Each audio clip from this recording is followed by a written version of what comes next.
నలుగురితో బీఆర్ఎస్ రెండో జాబితా విడుదల చేసింది. మరి రిలీజ్ చేసిన అధిష్టానం మొత్తం 9 స్థానాలకు క్యాండిడేట్స్ ఫైనల్ అయిపోయారు. పెండింగ్లో మరో 8 స్థానాలు ఉన్నాయి. ఇటీవల 5 పేర్లతో లోక్సభ మొదటి లిస్టును ప్రకటించిన బీఆర్ఎస్ బుధవారం మరో 4తో రెండో జాబితాను విడుదల చేసింది.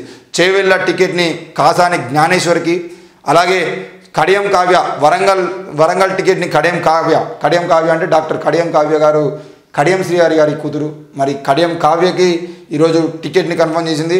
జహీరాబాద్ టికెట్ గాలి అనిల్ కుమార్కు నిజామాబాద్ స్థానాన్ని బాజిరెడ్డి గోవర్ధన్కు కేటాయించింది. మరి బాజిరెడ్డి గోవర్ధన్కి నిజామాబాద్లో కొద్దిగా పట్టుంది. మరి ఆ పట్టు మేరకు ఆయన చుట్టూ ఉన్నటువంటి యువకులు ఎవరైతే ఉన్నారో వాళ్ళందరినీ చూసుకొని ఈరోజు బాజిరెడ్డి గోవర్ధన్కి టికెట్ ఇచ్చారు. మరి బాజిరెడ్డి గోవర్ధన్ నిలబడగలుగుతారా లేదా?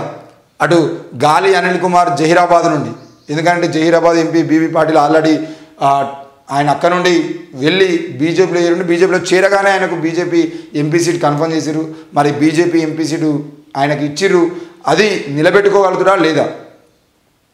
ఎందుకనంటే గాలి అనిల్ కుమార్ అనే వ్యక్తికి జహీరాబాద్లో అంతగానం ఫేమస్ కాదు. మరి ఆయన బీబీ పాటిల్ అనే వ్యక్తి చాలామంది తెలిసినటువంటి వ్యక్తి. బీబీ పాటిల్ మరి బీజేపీలో పోయిండు. బీఆర్ఎస్ నుండి బీజేపీలో ఉన్నటువంటి బీబీ పాటిల్కు అక్కడి ప్రజలు నమ్మకంగా ఉంటారా? ఎందుకనంటే జహీరాబాద్ ప్రజలు కూడా ఎవరైతే నమ్మకంగా ఉన్నటువంటి వ్యక్తులు ఉన్నారో వాళ్ళకే ఓటేసే అవకాశాలు ఉంటాయి. ఎవరు పడితే వాళ్ళు మొహాలు చూసి లేకపోతే ఈయన పలానా పార్టీ అని చెప్పేసి కాకుండా ఇంకో ఈయన మంచోడా కాదా అని చెప్పేసి చూస్తూ ఉంటారు. కాబట్టి మరి జహీరాబాద్లో ఈసారి బీబీ పాటిల్ నిలబడతాడా? లేదు అనంటే ఈ గాలి అనిల్ కుమార్ నిలబెట్టుకోగలుగుతాడా? లేదు అంటే కాంగ్రెస్ పార్టీ నుండి వచ్చేటువంటి అభ్యర్థి ఉండగలుగుతాడా? ఎవరు ఉంటారు ఏంది అనేది కూడా అర్థం కాని పరిస్థితి ఉంది. కాబట్టి మరి జహీరాబాద్లో చాలా తగ్గపోరు ఉండే అవకాశాలు అయితే ఉన్నాయి.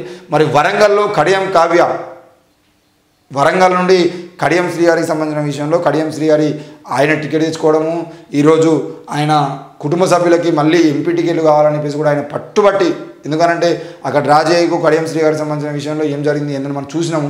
మరి ఈరోజు కడియం కావ్యకు టికెట్ వస్తుందని చెప్పేసి తెలిసే ఆరు రమేష్ నాకు టికెట్ బీఆర్ఎస్ నుండి టికెట్ రాదు కాబట్టి నేను బీజేపీలో పోతే కనీసం ఎంపీ టికెట్ వస్తుందని చెప్పేసి అనుకున్నాడు. మరి కడియం కావ్యకు సపోర్ట్ చేస్తారా ఆరు రమేష్, లేదంటే బీజేపీలోకి పోతాడా? ఒకవేళ బీజేపీలోకి పోతే ఎందుకు బీజేపీలోకి అంటే ఈరోజు తెలంగాణలో కాంగ్రెస్ పార్టీ అధికారంలో ఉంది.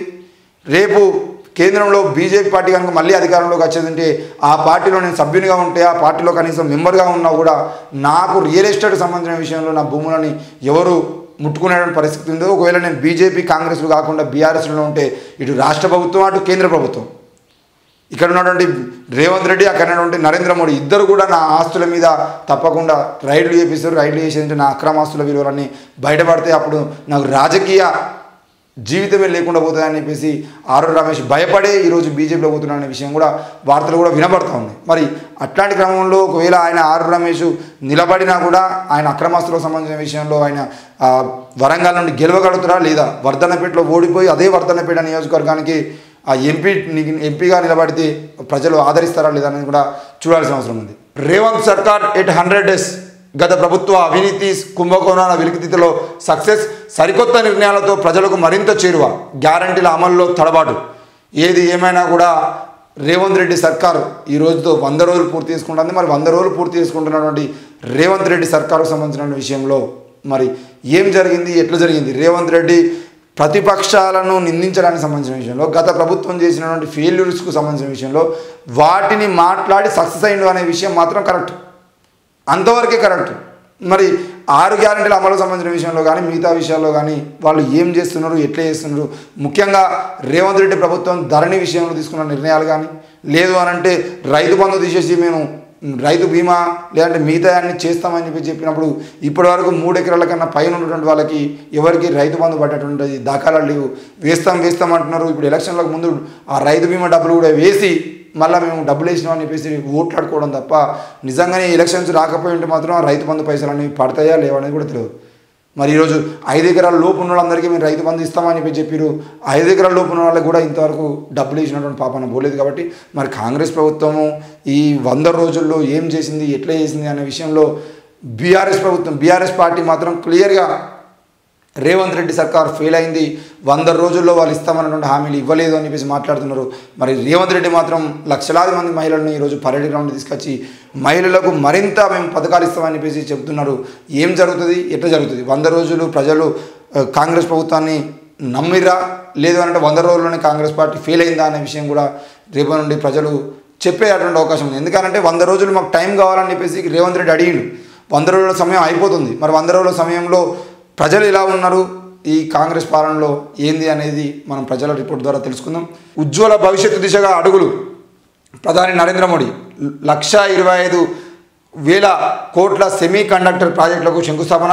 గుజరాత్లో 2, అస్సాంలో 1. ఇక గుజరాత్ అస్సాంలో ఉన్న తర్వాత మొత్తానికైతే ఏది ఏమైనా గుజరాత్ని డెవలప్ చేసుకోవడమే దేశం డెవలప్ అవుతుంది అని చెప్పి చూస్తున్నాం.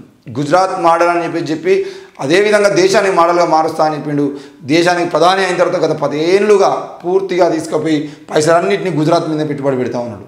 ఈయన మళ్ళా మేము న్యాయం చేస్తాము, మేము అది చేస్తాము, మేము ఇది చేస్తాము, బీజేపీ అధికారంలోకి వచ్చేంటే బొంగు భోషణం అని చెప్పేసి మాట్లాడుతూ ఉంటాడు. కేంద్రంలో అధికారంలో ఉన్న తర్వాత కేంద్రంలో ప్రధానిగా ఉన్నటువంటి వ్యక్తి చేయాల్సింది ఏంటి అని అంటే అన్ని రాష్ట్రాలను సమన్యాయంగా చూడాల్సిన బాధ్యత కేంద్రంలో అధికారంలో ఉన్నటువంటి వ్యక్తుల మీద ఉంటుంది. కానీ ఈయన అట్లా కాదు. ఉత్తరప్రదేశ్కు, మధ్యప్రదేశ్కు బీజేపీ ఏ ప్రాంతాల్లో అయితే అధికారంలో ఆ ప్రాంతాలకు వేరే నిధులు ఇచ్చుకుంటూ, బీజేపీ ఇతర రాష్ట్రాలు ఏవైతేనో ఆ రాష్ట్రాల్లో తక్కువ నిధులు ఇచ్చుకుంటూ, అందులో ముఖ్యంగా దక్షిణాదికి తక్కువ నిధులు ఇచ్చుకుంటూ ఉత్తరాదికి ఎక్కువ నిధులు ఇచ్చేటువంటి ముఖ్యమైన ప్రధానమంత్రి ఎవరన్నారంటే ఆయన కేవలం నరేంద్ర మోడీ. దేశం మీద ప్రేమ కాదు, ఆయన కేవలం ఉత్తరాది మీద మాత్రమే ప్రేమ ఉంటుంది.